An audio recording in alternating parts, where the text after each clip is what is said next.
বিমান আর ড্রোন হামলার পাশাপাশি ব্যাপক গোলাগুলি চলছে ভারত পাকিস্তান সীমান্তে।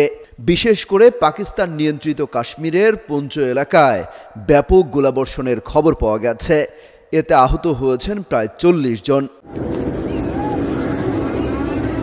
সবচেয়ে বেশি গোলা নিক্ষেপ করা হয়েছে পুঞ্চ জেলার কৃষ্ণাঘাটি, শাহপুর ও মানকোট এবং রাজৌরির লাম, মাঞ্জাকোট ও গম্ভীর ব্রাহ্মণ এলাকায়।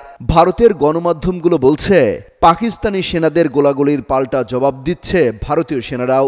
দেশটির নিরাপত্তা সূত্রগুলো বলছে পাকিস্তানের হামলা রুখতে সতর্ক নজর রাখছে New Delhi. Jamuna smart refrigerator, smart লাইফে স্মার্ট রেফ্রিজারেটর। যে কোনো ধরনের হামলা রুখতে নিয়ন্ত্রণ রেখা বরাবর ক্ষেপণাস্ত্র প্রতিরোধী ইউনিটগুলোকে সক্রিয় রাখা হয়েছে। সীমান্তবর্তী গ্রামগুলো থেকে সরিয়ে নিরাপদ স্থানে রাখা হয়েছে গ্রামবাসীদের। থমথমে অবস্থা বিরাজ করছে সীমান্ত এলাকায়। সেই সাথে বেসামরিক নাগরিকদের যুদ্ধে টিকে থাকার কৌশল শিখিয়ে রাখছে ভারত। পাকিস্তানের বাসিন্দারাও যে কোনো মূল্যে তাদের নাগরিকদের রক্তের প্রতিশোধ নিতে চান। থেমে থেমেই দুই দেশের মধ্যে পাল্টাপাল্টি হামলা হচ্ছে। এখন পর্যন্ত পাকিস্তানের ৩১ জন নিহত ও ৫৭ জন আহত হয়েছেন।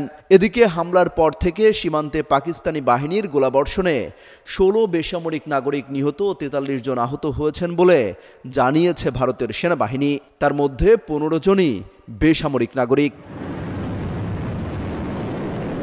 পাকিস্তান সেনাবাহিনী বলছে তাদের সেনারা এখনও সংযত আচরণ করছে, তবে যে কোনো ধরনের হামলায় তারা পাল্টা জবাব দিতে প্রস্তুত। এরই মধ্যে পরমাণু হামলার শঙ্কাও তৈরি হয়েছে।